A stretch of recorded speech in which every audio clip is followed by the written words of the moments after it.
Assalamualaikum warahmatullahi wabarakatuh. Selamat pagi anak-anakku yang solih dan solihah. Hari ini kita akan belajar mata pelajaran PAIBP masih bab 1, bab surah Al-Kafirun. Sebelum pelajaran kita mulai, mari kita berdoa terlebih dahulu. Berdoa mulai. Bismillahirrahmanirrahim. Raditu billahi rabba wa bil islami dina wa bi muhammadin nabiyyan wa rasula. Rabbi zidni ilma warzuqni fahma waj'alni minas solihin. Amin. Hari ini kita akan belajar surah Al-Kafirun ya.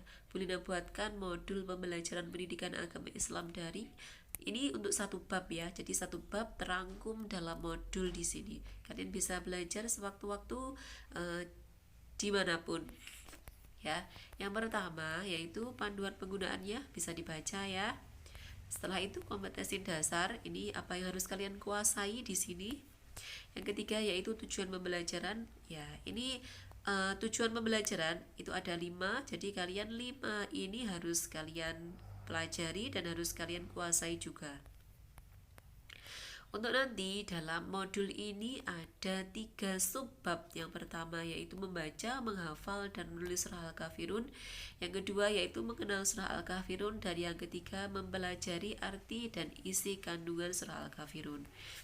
Di sini Bulina tuliskan motivasi belajar untuk kalian ya. Yang pertama, terangi rumah dengan sholat dan membaca Al-Quran. Jadi rumah bisa terang kalau kalian isi rumah itu dengan sholat dan membaca Al-Quran. Yang kedua, dan sesungguhnya rumah yang dibaca di dalamnya Al-Quran niscaya akan jelas terlihat oleh para penduduk langit. Laksana bintang-bintang di langit jelas terlihat oleh penduduk bumi. Jadi tidak terlihat rumah yang bersinar kalau dibacakan Al-Quran, kalau ada orang yang sholat di dalamnya, rumah itu bersinar. Tapi yang bisa melihatnya adalah penduduk langit ya. Seperti apa sinarnya ya? Seperti bintang yang bisa terlihat oleh penduduk bumi.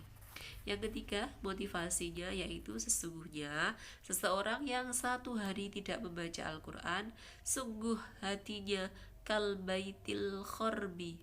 Hatinya seperti rumah yang kosong. Rumah yang kosong itu tidak ada isinya. Nah, jadi apa? Hampa ya. Jadi jangan sampai kita sehari tidak membaca Al-Quran. Jadi setiap hari kita harus membaca Al-Quran.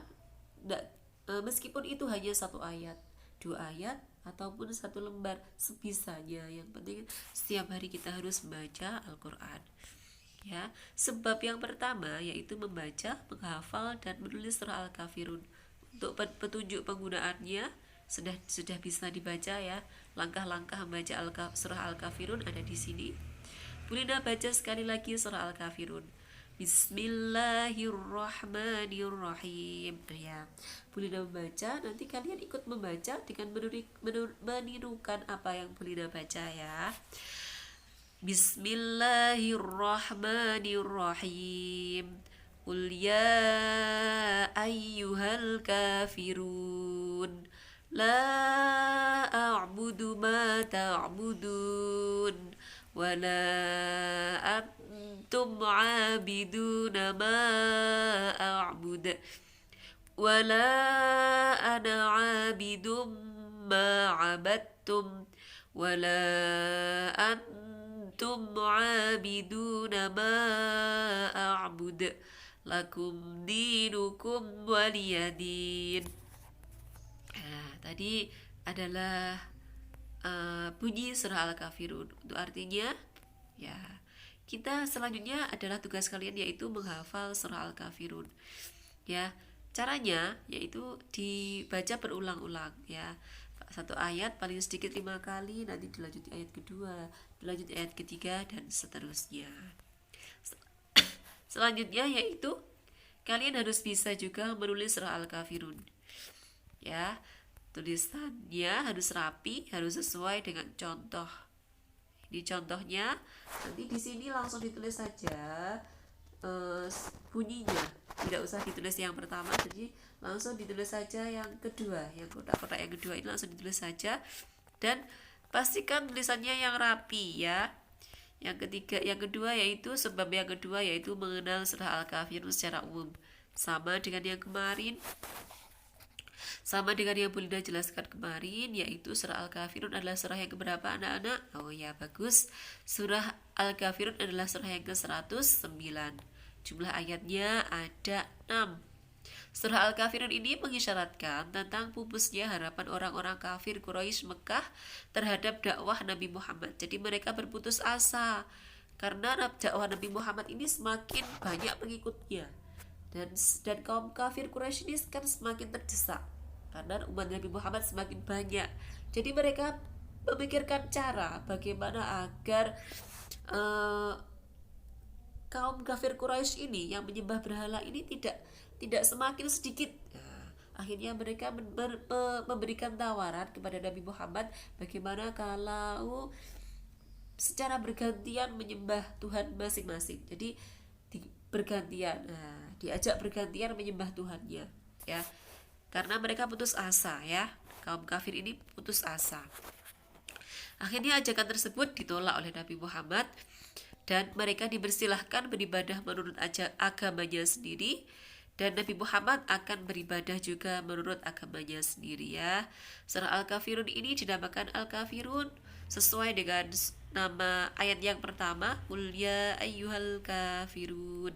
Jadi dinamakan surah Al-Kafirun sesuai dengan ayat yang pertama ya. Pada ayat pertama surah ini ya, yang ini bisa dibaca. Sekarang isi kandungannya ya sama yang kemarin. Isi kandungan surah Al-Kafirun yaitu ketika itu orang-orang kafir Quraisy mengajak Nabi Muhammad untuk bergantian menyembah Tuhan masing-masing, dan turunlah surat ini untuk menjawab ajakan mereka, dan Nabi Muhammad SAW menolak dengan tegas ajakan mereka untuk menyembah Tuhan secara bergantian ya. Sekarang yang ketiga yaitu mempelajari arti dan isi kandungan surah Al-Kafirun ya. Setiap ayat itu ada artinya dan ada isi kandungannya. Yang pertama yaitu katakanlah kepada orang kafir tadi. Jadi orang kafir itu adalah orang yang tidak menerima ajakan Nabi Muhammad untuk memeluk agama Islam. Itu namanya orang kafir. Isi kandungannya kedua yaitu umat Islam hanyalah menyembah Tuhan yang Maha Esa, yaitu Allah Subhanahu wa Ta'ala. Ini ayat yang ketiga, ini ayat yang keempat, dan ini ayat yang kelima dan yang keenam. Jadi kita harus lakum dinukum waliyadin, untukku agamaku, untukmu agamamu, dan untukkulah agamaku ya. Jadi kita harus, ini isi pesannya, kita harus toleransi, kita harus menghormati ajaran agama lain, tetapi kita tidak boleh mencampur adukan agama satu dengan agama yang lain. Sekarang kandungan surah Al-Kafirun pada ayat yang ke-1 dan ke-5 yaitu Nabi Muhammad beserta orang-orang mukmin tidak menyembah berhala, yang disembah hanyalah Allah Subhanahu wa Ta'ala. Sedangkan pada ayat yang ke-6 ditegaskan bahwa jangan mempengaruhi Nabi Muhammad Shallallahu Alaihi Wasallam dengan orang-orang mukmin.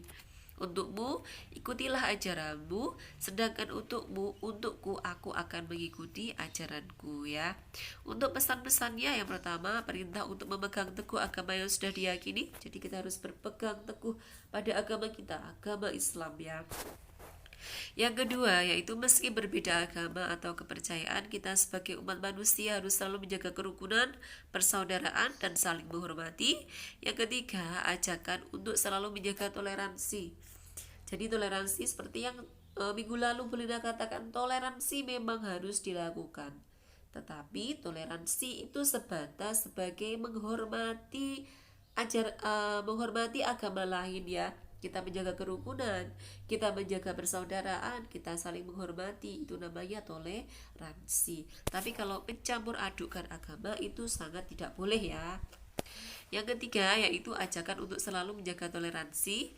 Yang keempat yaitu larangan untuk mencampur adukkan agama. Jadi surah Al-Kafirun ini intinya kita harus toleransi antar umat beragama. Tapi kita tidak boleh mencampur adukan antara agama satu dengan agama yang lain. Jadi itu intinya itu.